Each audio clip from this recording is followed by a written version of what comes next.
흡연이 엄격하게 규제되고 있습니다. 병원에서의 흡연은 임산부와 유소알 환자, 면역력이 약한 중환자의 건강에 나쁜 영향을 미칩니다. 병원 내에서 흡연 시 10만 원의 과태료가 부과되며 흡연 시에는 반드시 지정 장소를 이용하여 주시기 바랍니다. 감사합니다. 안녕하십니까. 저는 창원파트너병원 소아청소년과에 있는 마상혁입니다. 제가 오늘 드릴 말씀은 약간 무거운 주제가 되겠습니다. 이 요즘 날씨가 참 더운데 이런 무거운 말씀을 드리게 돼서 정말 죄송하지만 또 이건 우리가 알고 또 있어야 될 상황이기 때문에 오늘은 이 최근의 감염병 변화에 대해서 말씀을 드리도록 하겠습니다. 앞서 말씀드렸지만 굉장히 무덥습니다. 그럴수록 아이들의 건강 잘 챙겨 주셔야 될 것 같고요. 아이들이 무리되지 않도록 그렇게 부모님들이 조금 잘 살펴 주셔야 될 것 같습니다.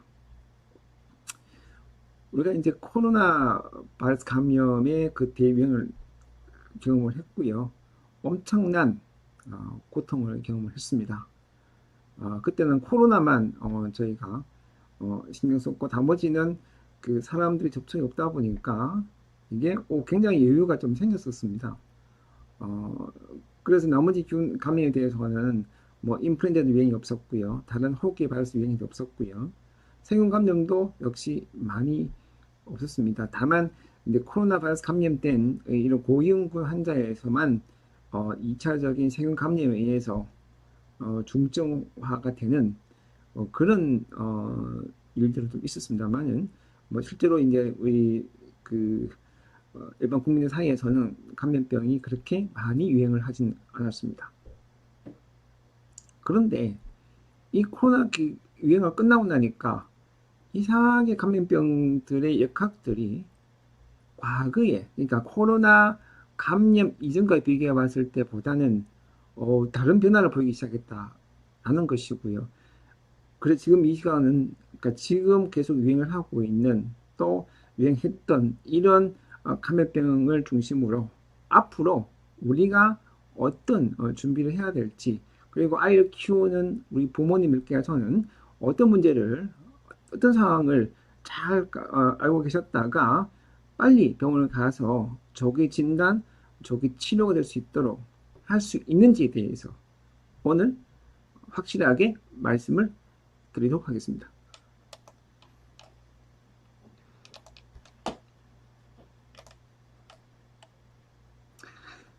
지난 6월 3일 날 이런 보도가 있었습니다.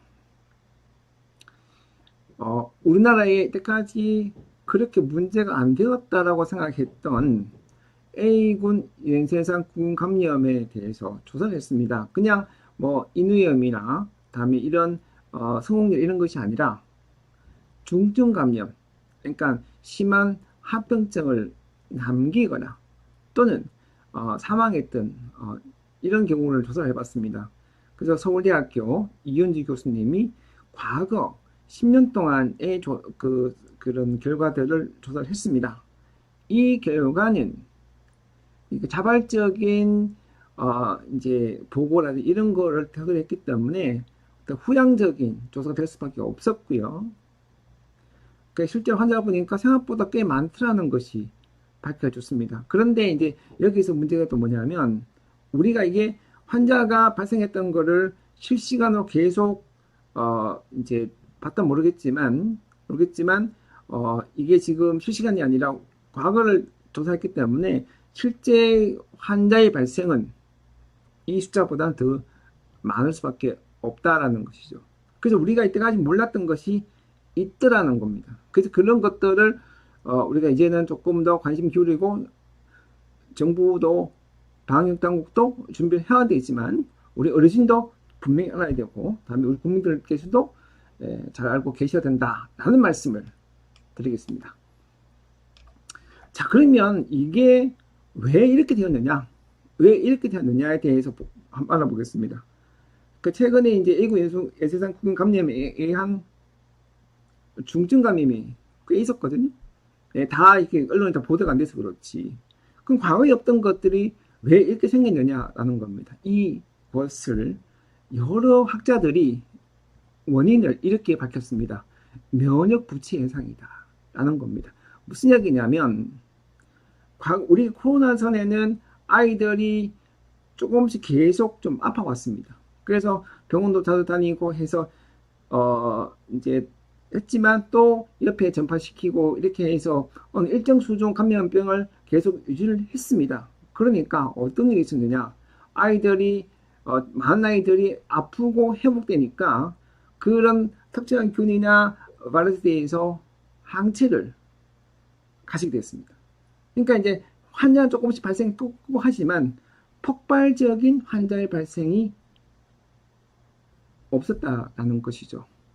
결국 그 이유는 뭐냐면 일정 수준의 군지 면역을 형성할 수 있었기 때문에 그런 폭발적인 환자의 발생은 없었습니다. 그런데 아까도 말씀드린 대로 우리 코로나 기간 동안에 사람들의 접촉이 없다 보니까 이런 감염을 받을 수 있는 기회가 많이 없었습니다. 그러니까 사람들이 성인도 그렇고 아이들도 그렇고 항체를 가질 수가 없었어요. 그러다 보니까 이런 대규모 유행들이 생기게 되는 겁니다. 그러면 이런 대규모 유행이 생기게 되면 우리가 이때까지는 중증 감염이라고 하면 코로나의 중증 감염이라고 하면 고위험군이라고 했습니다. 그런 분들만 위험하다고 했는데 이제는 건강한 아이들도 감염이 되는 경우가 정말 운이 나쁘지만 생기기도 하더라는 겁니다. 그래서 이런 백일의 폐렴, 연상구균 감염 이런 것들이 유행을 하는 거고요. 그래서 면역부치 현상은 방금 말씀드린 대로 이런 군집 면역의 상실 때문에 오는 것이고요. 그래서 이제 이런 감염 취약성이 증가됨으로써 많은 환자들이 발생하는데 문제는 환자가 많이 발생하게 되면 중증 감염도 많이 생기지만 또 합병증을 가진 환자들도 많이 생기더라는 거죠. 이런 상황이 되니까 굉장히 이제 세상이 무섭게 되는. 그래서 이 언론에 나온 아까 보도 보셨지만 제목부터 아주 막 무서운 제목이 나오기 시작하게 되는 겁니다. 그래서 이 그림을 좀 설명드리면 우리가 이 녹색은 이미 항체를 가지고 있는 사람들입니다. 그러니까 코로나 전에는 이렇게 항체를 가지게 되었습니다. 왜? 조금씩 아팠기 때문에. 그래서 전 인구에서는 이런 항체를 가진 사람이 많다 보니까 이제 그 감염병 환자가 발생해도 이게 전파가 안 됐지만 항체가 있는 사람들이 많이 없다 보니까 환자가 발생하게 되면 환자의 발생은 급격히 늘어날 수밖에 없다라는 것입니다. 그래서 이거를 우리가 면역 부치 현상이라고 부르고 있습니다. 이것은 우리가 인류가 경험하지 못했던 현상입니다. 아무도 예상을 못했습니다. 그래서 코로나가 유행했던 그 기간 동안에는 호흡기 바이러스 거의 사라져 없었고요. 겨울철 유행도 거의 없었습니다. 그리고 세균의 감소도 굉장히 많이 감소가 됐었습니다. 그런데 우리나라도 보면 이게 이상한 감염병 유행이 있었습니다. 언제냐면 기억하시겠지만 우리가 마이코플라즈마 폐렴이 2023년부터 24년까지 1년 이상 유행을 했습니다. 그리고 폐렴도 굉장히 심하게 많이 진행이 된 애들도 있었습니다. 근데 우리나라가 2011년도부터 마이코플라즈마 폐렴이 한 4년 주기로 계속 유행을 했지만 이렇게 오랫동안 이렇게 심한 폐렴을 온 애들이 없었습니다. 결국은 이 마이코플라즈마 폐렴도 결국은 이 면역 부채 현상 때문에 더 오랫동안 유행을 했던 겁니다. 다음. 자, 기억나시는지 모르겠지만 우리 백일에도 작년에 굉장히 환자가 많았습니다. 그런데 전 세계적으로 100일 환자가 굉장히 많았었어요. 다행스럽게 우리나라에서는 환자는 발생이 많았지만 이 중증화된 환자들은 거의 없었습니다. 그 이유는 우리나라에서 유행했던 100일에는 균 자체가 변이가 돼서 이게 병원성이 떨어져서 이렇게 중증화되는 사망 환자가 외국에 비해서 현저히 떨어져 있었던 겁니다. 근데 이 100일의 유행은 우리나라 최근 20년 사이에서 이렇게 많이 유행했던 적이 없었습니다. 그러니까 이거 설명할 수 있는 거는 면역 부채 현상밖에 없다라는 것입니다. 자, 인플루엔자 독감을 한번 보겠습니다. 독감은요, 원래 이렇게 겨울철에 많이 유행하는 것이 특징입니다. 그런데 2022년, 23년 사이에 보면 이 코로나 방역이 끝난 이 시기를 보면 겨울철에 대유행이 있었지만 이게 계속 유행하는 패턴을 보입니다. 심지어 이 5, 6, 7, 8월에도 유행하는 패턴을 보였습니다. 그러니까 여름에 독감 환자, 이 환자의 발생은 우리나라에서 이렇게 발생한 적은 없었습니다. 자, 이 현상들이 쭉 말씀드린 대로 이게 코로나 대유행 후에 생기는 감염 역학의 변화가 되겠습니다. 또 하나는요. 자, 우리가 2023년 겨울쯤 됐죠. 그때 저희가 어떤 경험을 했습니까? 이런 경험을 했습니다. 소아과 오픈런을 경험했습니다. 이 당시에 보면 우리나라에 각종 호흡기 바이러스의 대유행이 있었습니다. 그러니까 이 앞에 코로나 기간 동안에 유행하지 않았던 이런 호흡기 바이러스들이 이 단기간 동안에 폭발적으로 환자가 발생한 겁니다. 그러니까 아이들이 열이 나고 기침 나고 폐렴을 하는 아이들이 너무 많아졌던 겁니다. 그러다 보니까 병원에 이제 애가 열 나니까 병원에 가긴 가야 되니까 이제 접수를 해보면 대기가 많고 언론에서는 그 대기 많다가 보도가 되니까 이 부모님께서 새벽에 줄 서는 현상이 생기기 시작했던 겁니다. 특히 일요일 날. 이런 현상은 역시 과거에 없었다라는 것이죠. 그래서 이제 이 그러니까 코로나 이후에 이렇게 소아과 오픈런 생긴 거는 이 시기에 있었고요. 지금은 없습니다. 그러니까 한 번은 이렇게 대유행이 있다가 또 잠잠해진다라는 것입니다. 그런데 이제 우리나라가 이렇게 호흡기 바이러스 유행이 심했지만 외국에 비해서 우리나라는 중증 환자나 사망자 발생이 많지 않았다라고 할 수 있습니다. 미국은 이 당시에 이제 뭐가 유행했냐면 RSV 유행 때문에 굉장히 애를 먹었는데 우리는 그렇지는 않았다라고 말씀드릴 수 있습니다. 그러면 이제 그 다음에 이제 우리 폐구경 감염은 우리가 폐혈증이나 폐렴의 주요한 원인인데 이것 역시 급증을 했습니다. 폐구경 감염도 급증을 했습니다. 외국은. 그런데 우리나라는 그렇게 급증이 되지 않았습니다. 이유는 우리나라는 이 폐구경 백신 접종률이 소아에서는 세계 최고 수준입니다. 그러다 보니까 소아에서는 중증 감염이 거의 없었고요. 그러다 보니까 이런 아이들이 이제 접종을 많이 하게 되면 그러니까 성인들도 이게 혜택을 보는 거거든요. 간접 효과로서. 그래서 우리 성인들도 특히 65세 이상 노인에서 중증 감염이 많이 발생하지 않았습니다. 그래서 이제 제가 다시 한번 강조드리고 싶은 건 뭐냐면 65세 이상 그러니까 어르신 계시는 집에서는 아무리 우리가 뭐 노력한다 하더라도 나이라는 거를 넘어갈 수가 없습니다. 그래서 나이 연세가 드시면 면역이 떨어지는 거기 때문에 그래서 예방접종을 통해서 중증 감염을 줄이는 노력을 하셔야 되고요.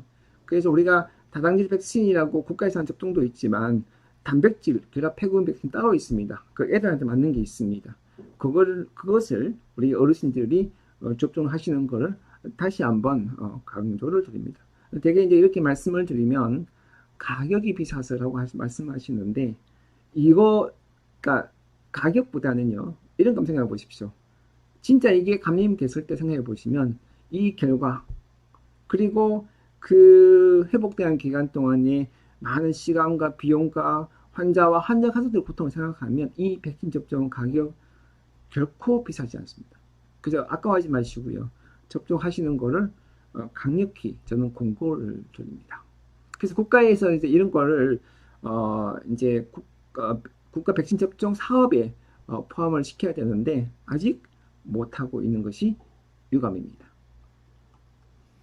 그래서 이제 또 하나 이제 뒤에도 쭉 말씀드리겠지만 지금 이 발진 그림을 잘 보십시오. 이 발진 그림이 그냥 붉은색으로 또 깔려 있습니다. 그렇죠? 깔려 있는데 이 발진은 사실 크게 문제가 되지 않는 착한 발진입니다. 그래서 이런 발진이 있다 하더라도 아이가 뭐 열은 나지만 또 열 떨어진 후에 또 생길 수도 있거든요. 근데 아이 힘들어 보이진 않습니다. 그러니까 이런 아이들은 크게 문제가 되지 않는다. 이렇게 말씀을 드릴 수 있고요. 그래서 이 발진 보시면 이런 발진이 애들 생길 수가 있거든요. 이런 거 가지고 너무 걱정할 필요 없다 하는 겁니다. 이 애 표정을 보시면 물론 얼굴 잘려서 보입니다만 굉장히 편안해 보입니다. 그래서 얘가 편안해 보인다는 것이 굉장히 중요하다. 이런 말씀을 드리고 싶습니다.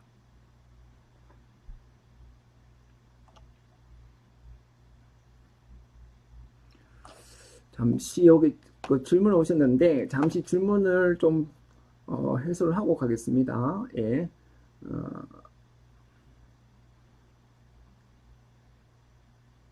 그러니까 애가免疫力이 떨어져서 그다음에 뭐 자주 아팠다고 말씀하셨는데 소원요청님께서 지금 방금 말씀하신 내용들은요 사실 아이들이 그러니까 보통 아픈 만큼 아픈 거기 때문에 이게 면역이 떨어졌다 생각하실 필요는 없다고 생각합니다. 그리고 이거를 극복하기 위해서 어떠한 노력을 하신다고 해서 해결할 수 있는 건 아니라고 생각합니다.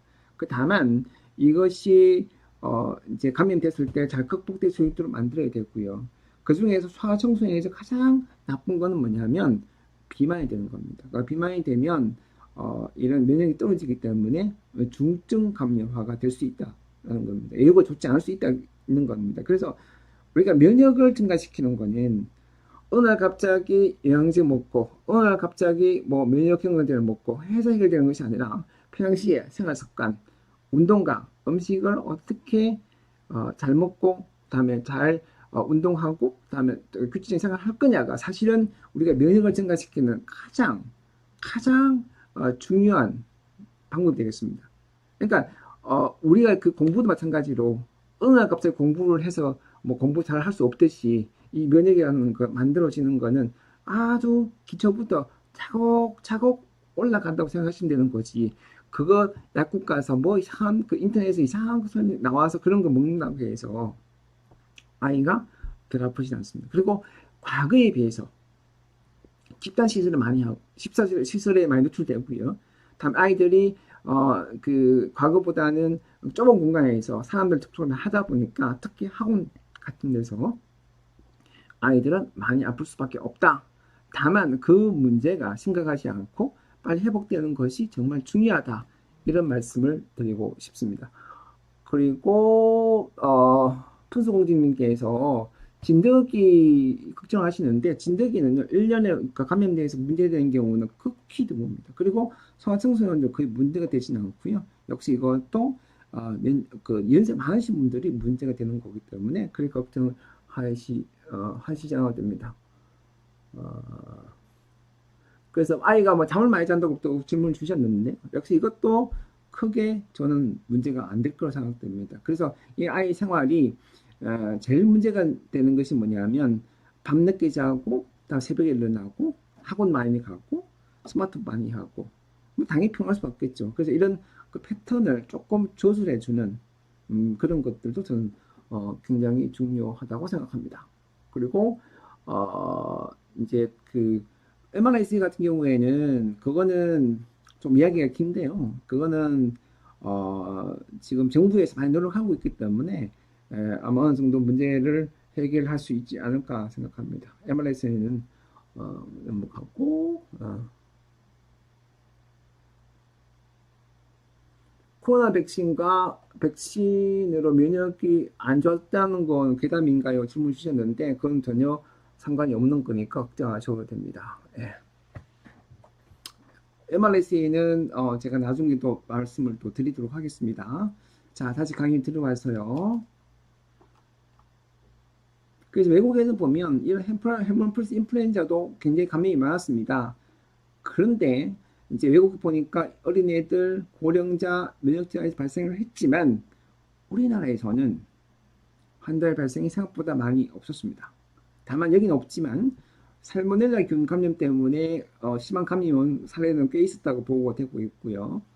그래서 이제 우리 어른 성에서도 감염병이 아주 중증화되는 사람들이 많아지고 있다는 것이 주위의 이야기입니다. 다만 이게 국가에서 제대로 지금 그런 조사를 안 해봤기 때문에 잘 모르고 있는 것밖에 안 되고요. 결국 이런 것도 사실 국가가 체계적으로 좀 관리하고 그다음에 조사할 필요는 있다고 생각하고 그 자료를 국민들에게 알리고 그다음에 우리 의료진에게도 그 자료를 공유해서 환자를 보는데 도움을 저는 줄 필요가 있다고 생각합니다.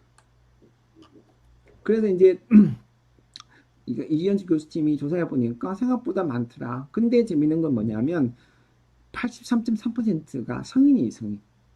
그다음 16.7%는 소아고요. 그러니까 소아도 문제이지만 성인도 굉장히 문제가 되더라는 겁니다. 근데 문제는 뭐냐면 이 A군 일상균 감염 많은 환자들이 진짜 너무 건강했던 사람들이었다라는 것이 이게 이제 또 문제가 되는 겁니다. 그러니까 이때까지 아까 말씀드린 대로 이 중증 감염은 면역이 떨어져 있거나 다음에 연세가 많으신 분들한테 온다고 되어 있지만 A군 연상균 감염은 그렇지는 않더라는 겁니다. 그래서 2009년도에 2011년 사이에 우리가 A군 연상균 감염이 인후염에서 얼마 차지하는지 조사한 적이 있습니다. 좀 오래된 데이터입니다만은 인후염의 주요한 세균은 A군 유사상균입니다. 나머지 균들은 거의 없다고 생각하시면 됩니다. 그 보니까 한 뭐 9% 정도 나오더라는 거예요. 예. 그러니까 우리가 인후염에서 이 데이터를 바탕한다면 한 100명이면 9명 정도는 항생제가 필요하더라는 겁니다.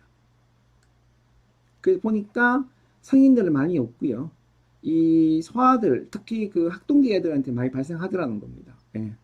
여기 보시면 요거 하는 거고 3세 이하는 환자가 거의 없었습니다. 그래서 3세 이상부터 우리가 A군 일세사균 감염에 의한 인후염이 발생할 수가 있다는 겁니다. 근데 그 인후염에서 그 환자에서 몸에 뒤에 사진 보여드리겠지만 발진이 생기는 경우를 우리가 성홍열이라고 하는 겁니다.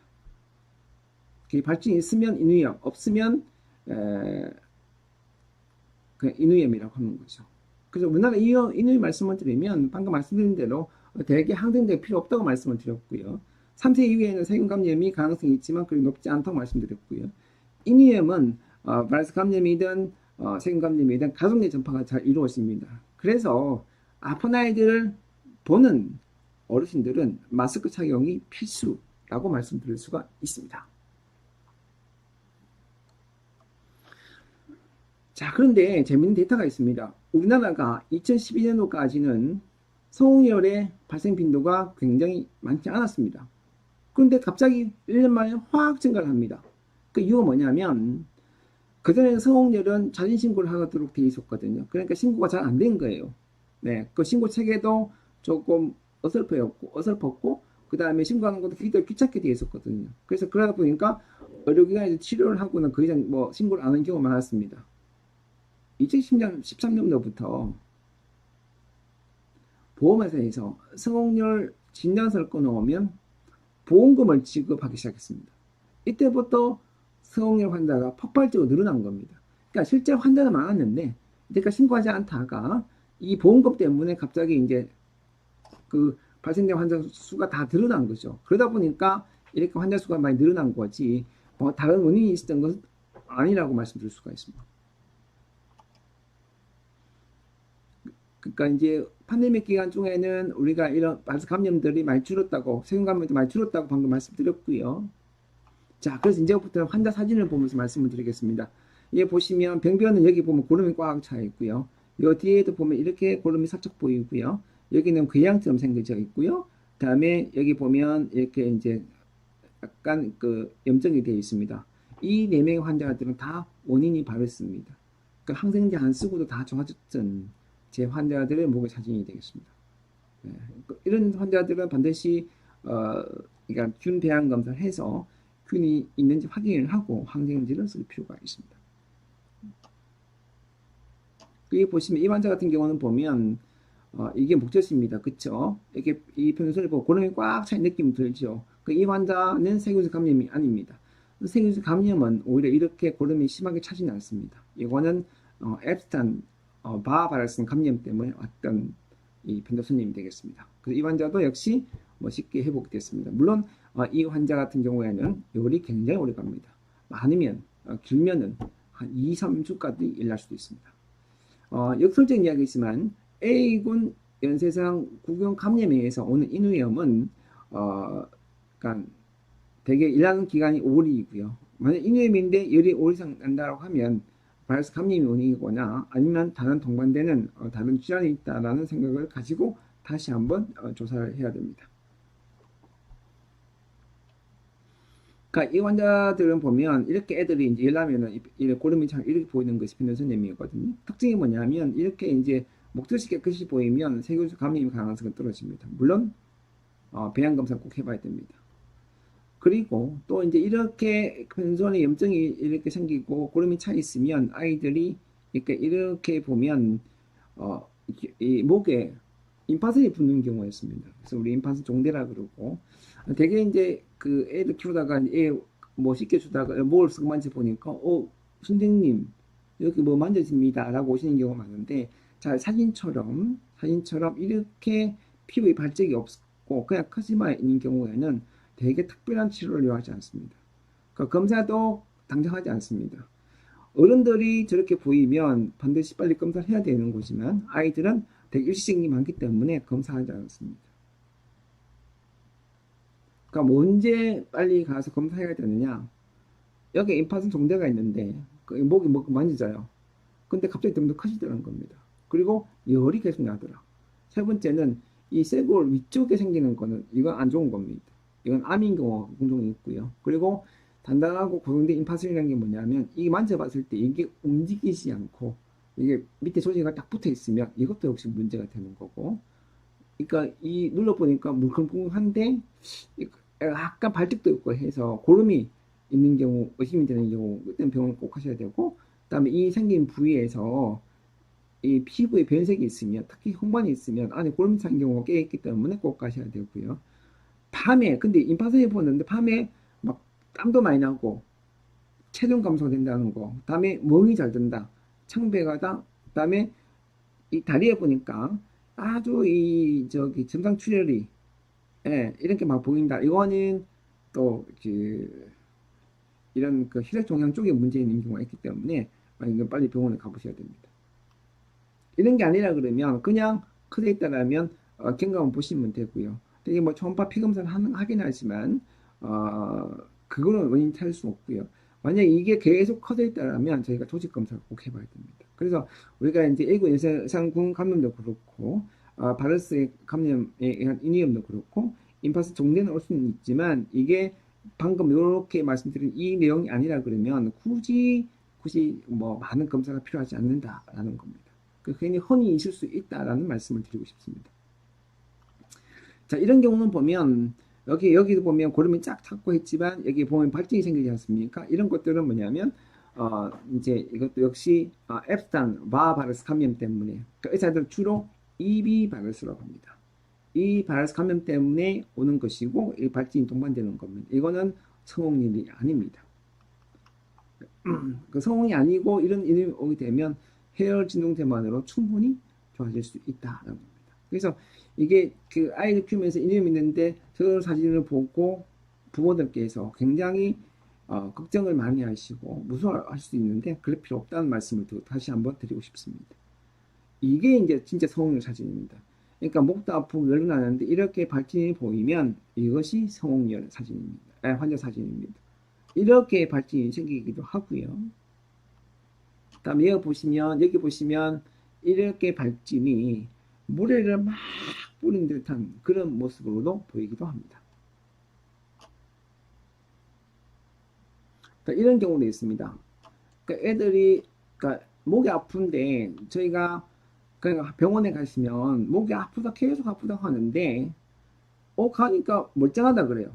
계속 아프다 그래요. 그러면 이 안에 그 내시경을 집어넣어서 목젖까지 보셔야 됩니다. 목 밑에 저 성대까지 이거 보시면 궤양이 보이지 않습니까?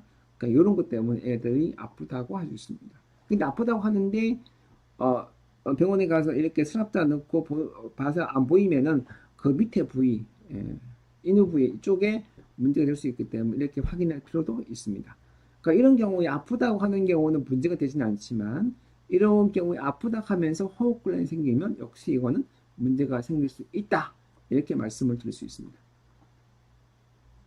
자, 이런 거는 보시면 아까 풀리는 게 뭐냐면 이렇게 이 목천장 위에 보면 이렇게 붉은색 반점들이 쭉 나타나지 않습니까? 여기 보시면 나타나죠. 여기 보면 이런 것들은 세균 감염 때문에 올 수 있는 겁니다. 근데 역설적인 이야기지만 아까 말씀드린 대로 이런 세균 감염은 항생제를 쓰지 않아도 5일 만에 열이 다 떨어집니다. 그러면 왜 항생제를 쓰느냐?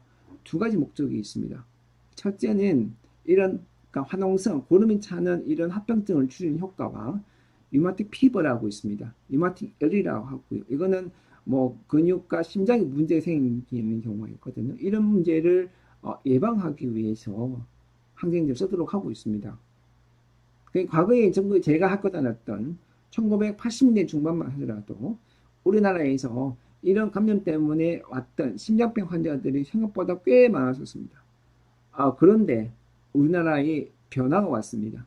그래서 이런 류마틱 열에 의한 심장 합병증을 가진 환자들이 빈도가 굉장히 낮았습니다. 그래서 국가에서는 지금도 보면 이런 그 A군 세상군 감염에 의해서 오는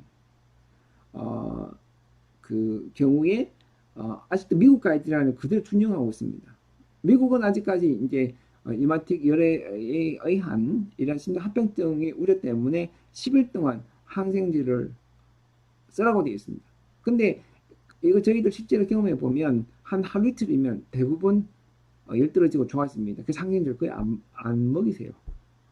그러면 다시 돌아와서 그러면 그러니까 10일 동안 쓰라 했는데 뭐 3일 쓰고 끝났다. 5월 쓰고 끝났다. 이게 문제 될 거냐? 그거에 대한 국가적인 조사가 필요한데 그거 아직까지 안 하고 있고요. 그거 해야 됩니다. 그래서 정말 우리나라에서는 외국처럼 3일, 5일 정도 치료도 괜찮을 건가에 대한 조사를 해야 됩니다. 뭐 유럽의 일부 나라에서는 이런 경우에 고형군이 아니면 검사도 하지 말라고 되어 있습니다. 그냥 국가별 차이가 좀 있는 거죠. 그래서 우리나라 같은 경우에 지금 그런 조사가 없어서 말을 못하지만 우리가 병원에서 경험을 해보면 적어도 류마틱 열에 의해서 심장 합병증 오는 경우 극히 드물다고 지금 알려져 있다고 하면 그 실제 데이터가 있거든요. 그렇다면 우리나라도 이 단기간 치료하는 것을 한번 고민을 해야 되는데 아직까지 그런 준비는 안 돼 있는 것입니다. 그래서 그러니까 그 여러분들께서 아이가 아파서 갔는데 그러니까 목에 있는 배양 검사를 했는데 그게 나왔는데 항생제 뭐 한 3일 이틀 만에 좋아졌다. 그 짧게 쓰고 치웠다라고 했을 때 끝냈다 했을 때 그럼 애가 문제 될 거냐? 문제가 되지 않는다는 그런 결론을 드릴 수도 있고요. 그런 연구가 이미 그 노르웨이에서 한번 이루어진 연구가 있었습니다. 그래서 그러니까 우리나라 같은 경우는 A군 연쇄성군 감염에 의해서 오는 이런 인후위험은 굉장히 예후가 좋을 것이다. 이렇게 지금 현재까지는 알려져 있습니다. 그 나중에 보면 혀가 처음에는 이렇게 하얗게 되다가 나중에 이렇게 보면 딸기혀처럼 그래서 변할 수 있고요. 이 딸기 혀는 우리가 가와사키 병에 있을 때도 이렇게 보일 수도 있습니다. 그 심한 경우에는 가와사키도 보면 나중에 손가락이 피부가 다 허물어지는데 이 A군 연쇄상군 감염에 의해서 오는 이런 성인이 되는 경우에도 보면 그러니까 손에 허물을 버는 경우가 있습니다. 자, 여기 보시면 이게 입천장 보시면 이렇게 궤양처럼 보이지 않습니까? 동글동글하게 이게 이제 수족구 병을 일으킬 때 나타나는 현상입니다. 그래서 이 수족구 병은 해마다 유행을 할 수 있고요. 봄과 여름에 많다고 되어 있고요. 추워지는 계절은 많이 발생하지 않는 걸로 되어 있습니다. 그죠? 수족구입니다. 그죠? 입, 다음에 발, 손에 이렇게 이제 물집이 잡히는 경우 수족구라 하고요. 이 수족구라 하게 되면 굉장히 긴장하시는데 긴장하실 필요는 없다고 생각합니다. 그리고 드물게는 이 다리와 엉덩이에도 이렇게 물집처럼 발진이 올라오는 이 발진이 생길 수가 있습니다. 여기에도 보시면 아시겠지만 여기 보이시지만 여기 다리 물집점 잡혀 있습니다. 자, 그러면 수족구병을 왜 이렇게 정부에서 조사하고 난리치느냐에 대해서 말씀을 드리면 우리나라 수족구병에서 환자에서 중증 감염화되고 다음에 합병증이 생겼던 환자들이 많지 않았습니다. 이웃 나라인 중국과 대만에서 환자가 많이 발생했었고요. 그러다 보니까 이 환자들이 발생했으니까 우리나라도 있을 거라고 예상을 하고 조사를 하게 된 겁니다. 그러다 보니까 이런 감세계가 만들어졌고요. 보시면 환자 발생이 많지 않습니다. 이런 환자 발생 때문에 이런 감세계를 만들 필요는 없고요. 이것 때문에 우리가 또 해야 될 일이 너무 많아졌습니다. 뭐냐면 완치 소견수입니다. 그러니까 수족구 병에 걸리면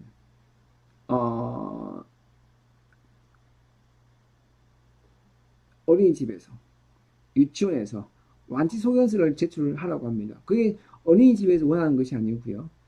또 유치원이 원하는 것이 아니라 국가의 방침이 그렇게 되어 있습니다. 그건 굉장히 잘못된 겁니다. 이유는 뭐냐면 우리가 완치라는 개념을 그러니까 그런 거를 확정할 수 있는 검사가 없습니다. 이유는 우리가 수족구를 일으키는 이 엔테로바이러스는 그러니까 입으로 통해서 감염이 되면서 장에서 제사량 그러니까 활성화가 되고요. 그러면서 쭉 퍼져나가는 거거든요. 그래서 대변으로 우리가 수개월 동안 빠져나올 수가 있어요. 그러니까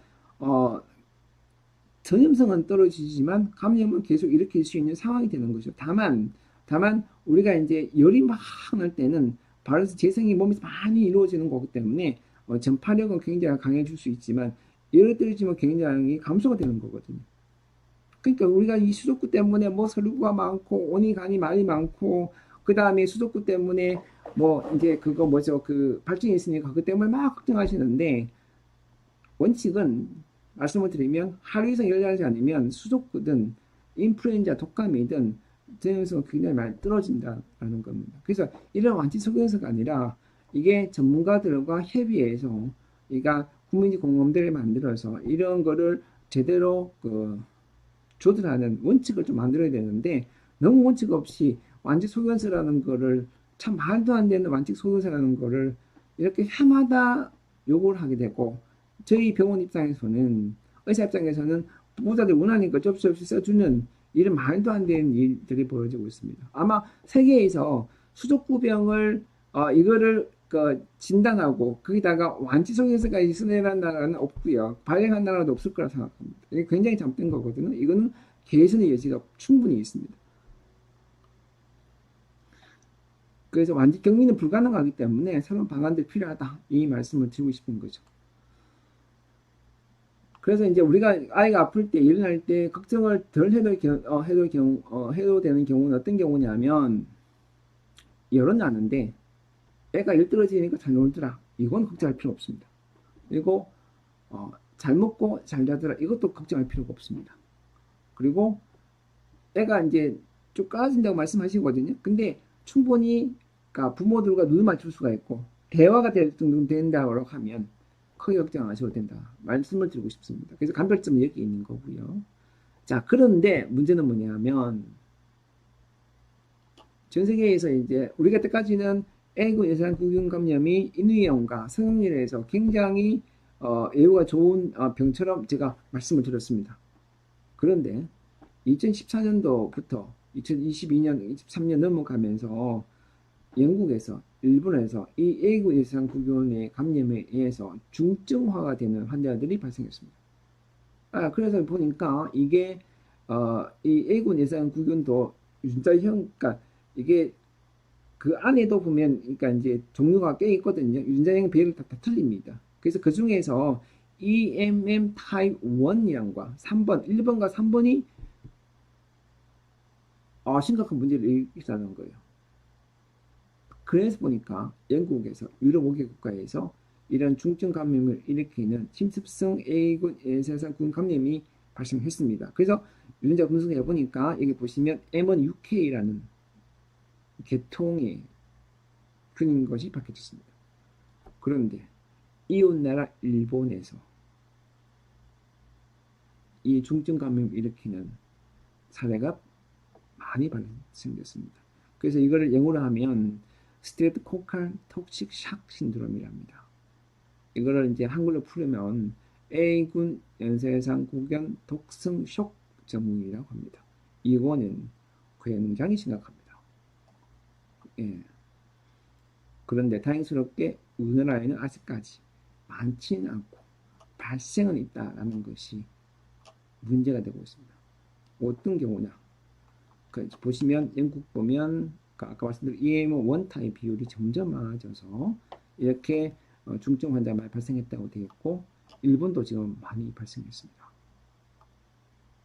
결국 이제 이거 말씀드린 대로 면역 부치 형성이 되면서 체제 면역이 되고 감염이 급증하면서 이 중증화 발생이 높아졌다 이렇게 말씀드릴 수 있고요.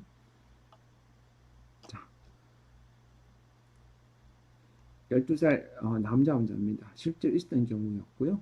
평안시에 아주 건강하던 아이였고 지난 5월 3일 날 인후통으로 편도선을 진단받고 항생제 해열제 복용했는데 5월 4일 날 하루 종일 먹지 못하고 처졌습니다. 그래서 밤 8시경에 응급실 방문했고요.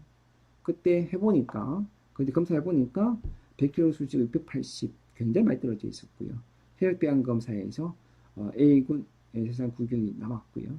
유전자 검사 보니까 이 독성이 강하다는 1번 EMM 탑 1번이 나왔고요. 그래서 진단은 A군 연쇄상구균 감염에 의한 독성 쇼크 증후군이 됐습니다. 이 환자는 이렇게 나왔는데 이 환자 엑스레이 보면 이게 왼쪽이고 오른쪽인데 엑스레이 보시면 이게 까맣게 보이는 공기가 들어있는 거기 때문에 까맣게 보이는 거거든요. 이게 정상 조직이고요. 이렇게 보이는 이 부분들, 특히 오른쪽 폐는 거의 대부분이 폐로 꽉 찼습니다. 이렇게 이틀 만에 무섭게 진행하더라는 겁니다. 그래서 이게 저희가 이제 놀랐던 거죠. 또 한 케이스는 이 환자는 모 대학병원에서 입원하고 있다가 수술 때문에 그런 것 때문에 다른 병원 전원이 됐었고요.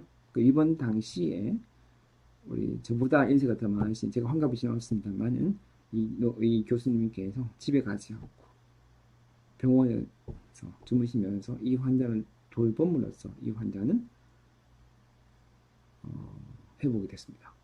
퇴원했습니다. 지금은.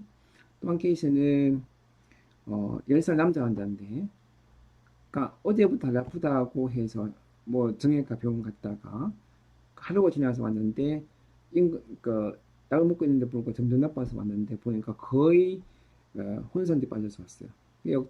이 환자도 역시 A군 연쇄상구균 감염에 의한 독성 쇼크 증후군이었습니다. 그러니까 이 환자는 사망했습니다. 그러니까 처음에 보면 감기쯤 시작했다가 이렇게 급격히 하루만 진행하는 것이 이 중증 감염의 특징이고 이거는 건강한 아이들한테 발생했던 경우라서 저희들한테 충격이었습니다. 그러니까 이것이 이제 문제가 되는 것 또 하나 뭐냐면 자 부모 입장에서 보면 병원에 갔음에도 불구하고 이런 중증화가 돼서 사망했기 때문에 굉장히 억울한 측면이 있죠. 그래서 이런 걸 갖다가 또 뭐 소송을 하고 이렇게 되면 그 담당 의사는 결국은 또 이게 뭐 민사든 형사든 가서 계속 조사를 받고 다음에 이렇게 이제 아주 이제 어려운 상황이 벌어지게 되는 거죠. 근데 이런 경우는 저한테 이런 환자가 왔더라도 제가 어떻게 할 수 없는 상황은 아니었습니다. 이런 환자들이 발생하는 것이 굉장히 불행한 거죠. 그래서 이런 그 환자는 이제 어떻게 예상할 수 없는 상황이다 보니까 굉장히 저희들 의사들 입장에서는 충격적이었다라고 말씀을 드릴 수 있는 겁니다. 그래서 이런 환자들이 발생했다는 거를 우리가 좀 알고 있어야 되는데 제가 이번에 이 강의를 준비하면서 여러 군데 조사를 병원만 전화해 보니까 이런 사례들이 꽤 있더라는 것을 제가 확인할 수가 있었습니다. 그러나 그런 임상 정보들을 우리가 서로 공유하고 다음 이런 자료가 그러니까 제대로 정리된 것이 없다라는 것도 알게 됐습니다. 굉장히 안타까운 현실이 되겠습니다. 그래서 이제 그러면 아까는 이제 바이러스의 발진을 제가 보여드렸는데 그 발진은 그냥 붉은색만 쭉 깔려 있지 않습니까? 이런 발진은 문제가 됩니다. 이런 발진은 문제됩니다. 이런 발진은 뭐냐? 이런 발진은 그러니까 붉은색 발진이 있지만 약간 부었다는 느낌이 들죠.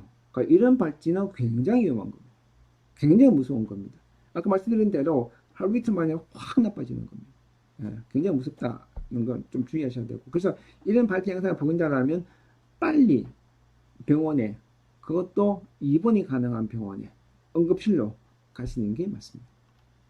두 번째 발진은 뭐냐면 이렇게 붉게 오는데 이게 부어 있지 않습니까? 부어 있는데 이 밑에 발진을 보시면 이렇게 변색이 되는 발진, 멍이 들어간 느낌인데 발진 이런 거 생기면 이거 굉장히 무서운 겁니다. 그러니까 앞에 보였던 그냥 붉은색으로 쭉 깔린 거랑 그냥 이렇게 생기는 발진은 이거는 굉장히 예후에서 차이가 나는 겁니다. 그래서 발진이 있는데 이런 색의 발진이 생기기 시작하면 빨리 오셔야 되고요. 이 발진이 생기기 전에 이미 환자 상태는 굉장히 나빠 보입니다. 굉장히 아파 보입니다. 그래서 이런 발진이 생긴다고 하면 빨리빨리 병원에 와서 치료받고 해야 됩니다. 그럼에도 불구하고 이 중증화에 다 이 문제를 해결할 수 없다는 의학적 한계가 또 분명히 있다는 것도 조금 유감스러운 일이 되겠습니다. 자, 여기 또 문제가 되는 거는 홍역 환자도 있다고 하는데 홍역 환자는 또 다른 문제입니다. 홍역이 전 세계적으로 많이 발생을 하고 있고요.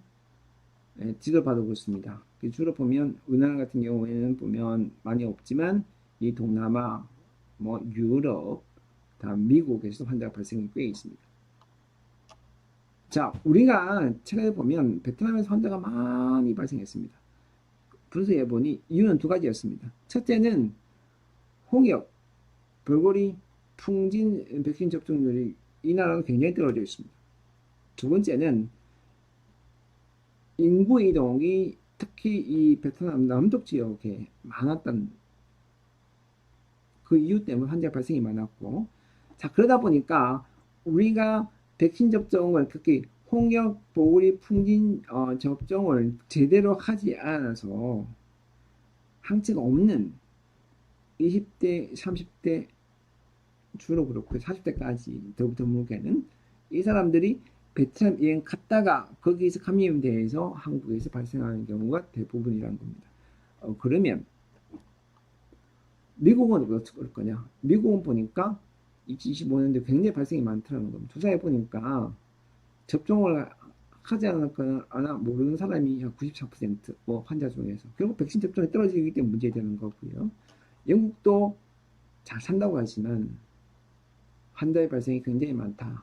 이 나라 특징이 뭐냐? 미국과 똑같습니다. 접종률이 낮다라는 겁니다. 그러면 우리나라는 어떨 거냐?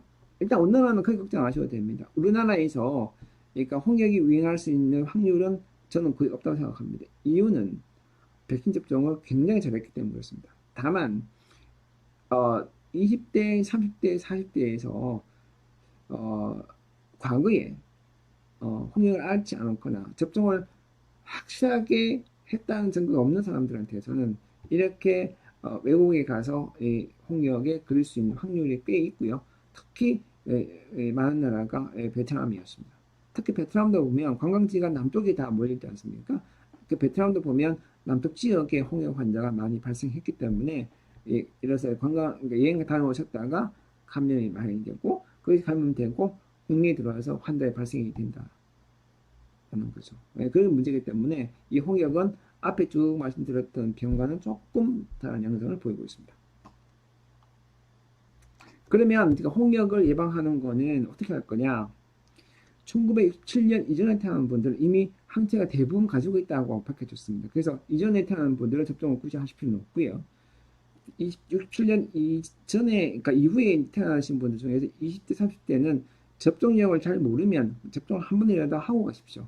그래서 질병관리청의 가이드라인 보시면 한 달, 그러니까 접종하고 한 달 이후에 여행을 가라고 그래 권하고 있고요. 내가 뭐 잘 모르겠다, 기록도 없고 가게 기록 없었기 때문에 모르겠다라고 하시는 분, 걱정이 계신 분들은 뭐 홍역 풍진 백신 접종을 한 번쯤 더 하는 건 전혀 문제가 되지 않습니다. 과거에 이미 2번을 했는데 그럼 3번을 하면 어떻게 되느냐? 그것도 역시 문제가 되지 않습니다. 다만 이 홍역은 문제되는 것은 뭐냐면 나이가 어린 나이 홍역 걸리는 거는 그나마 괜찮지만 나이가 많아서 성인이 돼서 감염되는 경우는 예후가 좋지 않을 수 있습니다. 폐렴이나 이런 여러 합병증 때문에 안 좋은 결과를 초래할 수 있기 때문에 백신 접종을 권하는 것을 말씀을 드리겠습니다. 그래서 우리가 현대로서 그러니까 A구 예상구강 감염이 중증 감염화가 되는 환자도 많지만 이렇게 백신으로서 예방이 가능한 병들은 할 수 있으면 하는 게 좋겠다 라는 말씀을 드리고요. 또 하나는 아까 말씀드린 대로 특히 65세 노인에서 단백질 결합 폐렴 백신 접종을 꼭 하시는 거를 권장을 드리고 홍역 보호풍진도 우리가 백신 접종을 함으로 충분히 예방이 가능하기 때문에 접종을 권해드리는 겁니다. 그 외에도 100일에도 이제 환자가 계속 발생을 하고 있기 때문에 100일의 접종도 계속 해야 되는데 그 안 하는 게 많고 특히 TDAP 백신이라고 있거든요. 그거 성인들 접종을 가능하셔야 돼요. 우리나라는 그렇게 잘 안 하더라고요. 보니까 거기다가는 뭐 대상 포진 백신도 마찬가지고 그러니까 우리가 백신으로 예방이 가능한 병이 있다고 하면 우리가 그 비용에 대해서 아까워하지 마시고요. 접종하시게 되면 우리가 접종했는 비용만큼 이상의 이익을 가질 수 있다는 것을 분명히 말씀을 드리고 싶습니다. 그리고 아까 또 말씀드렸지만 아이들을 돌보는 그 어르신들께서는 이런 접종을 꼭 하시는 게 좋습니다. 자, 그러면 그러니까 아이가 일어날 때 뭐가 문제될 거냐? 아이가 막 힘들어하더라. 두 번째 발진이 생기는데 아까 보인 발진처럼 발진 생기면서 애가 너무 힘들어하다. 이거 굉장히 안 좋은 거거든. 그 발진에 보면 약간 발진 생긴 부위가 좀 약간 부어 보인다. 또는 발진 있는 색깔이 있는 그 부위가 보니까 변색이 되더라. 특히 멍이 든 것처럼 보이더라. 이거는 무조건 하고 응급실 가셔야 됩니다. 그거 빨리 가셔야 되고요. 작은 병원 가시지 마시고 큰 병원 가셔야 됩니다.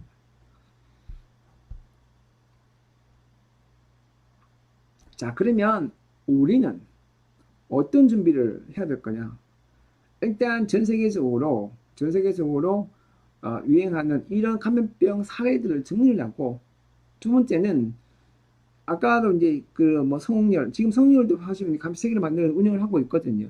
성홍열은 예고 좋은 거기 때문에 그거는 이제 감시세기에서 빼고, 다음에 수족구병도 빼고, 중증 환자가 어떻게 발생하고 있고 어느 지역에 발생하고 있고 또 어떤 원인이 있으면서 어떠한 그 증상을 나타내는 건지 이런 정보들을 조금 체계화해야 된다 말씀을 드리는 겁니다. 그러니까 우리가 정말 관심 있게 봐야 될 질환이 어떤 게 있는지 확인을 하고 이런 것들을 네트워크를 다시 만들어야 됩니다. 예. 그리고 그 뒤에도 말씀을 드린 대로 이런 역학 정보가 임상 정보가 저희들 의사들하고 같이 공유가 되어야 되는데 이게 지금 아직까지도 안 되어 있습니다. 이게 필요합니다. 왜 필요하냐면 우리 코로나 때문에 어마어마한 고통을 경험을 했습니다. 새로운 팬데믹이 정말 재수 없지만 또 올 수 있다고 생각합니다.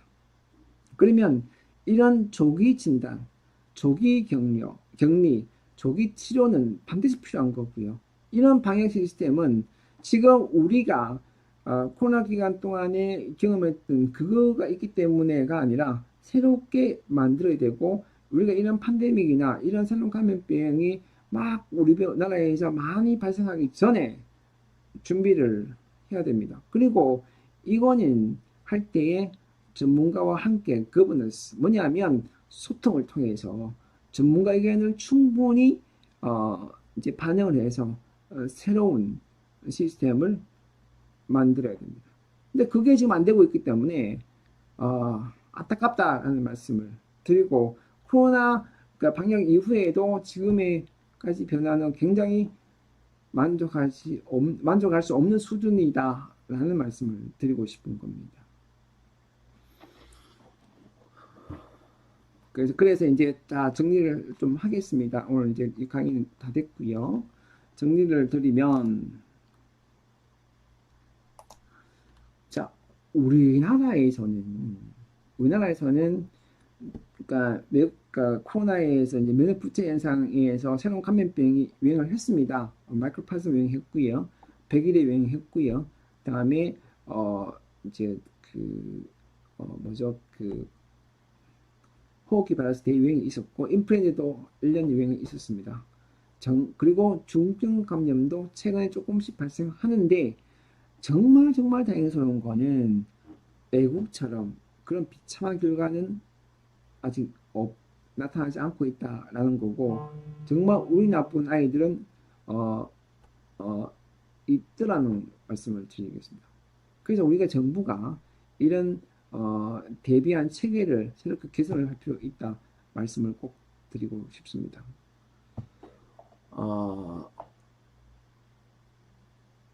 그 질문 오셨는데요. 병원에 70대 분한테 폐렴 백신을 맞으라고 권유를 하셨다고 하는데, 제가 아직 70대 안 돼서 그런데 70대라면 저는 접종을 하겠습니다. 저희 아버지께도 접종을 해드렸고 당연히 해야 되는 겁니다. 그거에 대해서 아까 말씀드린 대로 우리나라는 백신 접종을 하게 되면 국가에서 다 해주니까 무료로 하는 거를 자꾸 생각하시는데, 이게 국가가 이런 거 사실 무료로 해야 되는 부분도 있거든요. 해야 될 부분도 있습니다. 아직까지 못 정해서 그런 거지.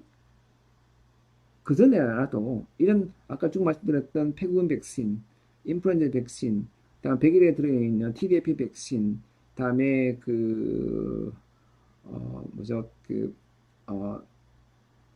대상포진 백신, 또 젊은 사람 같은 A형 간염 백신, 그리고 홍역포린 백신, 이런 우리가 예방 접종으로서 그 접종의 효과가 확실히 나타난 백신들은 접종을 안 하는 게 오히려 어리석은 겁니다. 이게 코로나 백신 때문에 우리가 백신 때문에 불신이 많이 생겨서 그런 거지, 저는 그거를 하지 않는 경우에 어르신이 계시는데 그걸 해주지 않으면 저는 불효라고 생각합니다. 꼭 해주시는 게 좋습니다. 그래서 우리가 이 방어할 수 있는 이런 체계가 있다고 하면 하시는 게 좋고요. 아까 쭉 말씀드렸던 여러 가지 그 면역 증강을 자꾸 말씀하셨는데, 면역 증강에서 가장 중요한 것은 아까 말씀드린 대로 뭘 먹고 영양제 먹고 하는 것이 아니라 평소에 생활을 어떻게 하느냐가 굉장히 중요하고요. 그거는 운동과 음식이고, 음식은 착한 음식, 비가공식품 아시죠? 예, 그런 걸 먹는 겁니다. 운동도 하는 게 정말 중요하고요. 그리고 거듭 강조를 드리지만 백신 접종 아무리 강조해도 지나치지 않다 말씀을 드리고 싶습니다. 그래서 이 백신 접종에 대해서는 정말 아까워하지 마시고요. 이 부모님들을 모시고 이 주말에 지나면 바로 병원 가서 접종을 하시기를 꼭 권해드리고, 특히나 아이들을 돌보는 이런 어르신들께서는 접종을 통해서 아이들한테 병을 전파를 받거나 또 역으로 아이한테 병을 전파시키는 이런 불행한 일이 없도록 했으면 좋겠다라는 말씀과, 우리나라에서 중증 감염이 환자이 발생하고 환자가 안 좋아지는 결과를 나타나는 거지만, 그리고 의료 체계가 이렇게 조금 문제가 되고 있지만, 그래도 대한민국은 아직까지는 병원에 가는 것이 외국에 비해서 낫다. 하루빨리 이 지금 엉망이 된 의료 체계가 제자리를 잡아서 우리 국민들이 지금보다 조금 더 나은 조건에서, 그러니까 병원을 이용할 수 있으면 좋겠다, 이런 말씀을 드리고 싶습니다. 오늘 최근에 그 방역 부채 현상에 의해서 유행이 되고 있는 여러 가지 감염병에 대해서 오늘 말씀을 장황하게 드렸습니다. 많은 도움이 되시길 바라면서 오늘 강의는 여기까지 하도록 하고 마치겠습니다. 고맙습니다.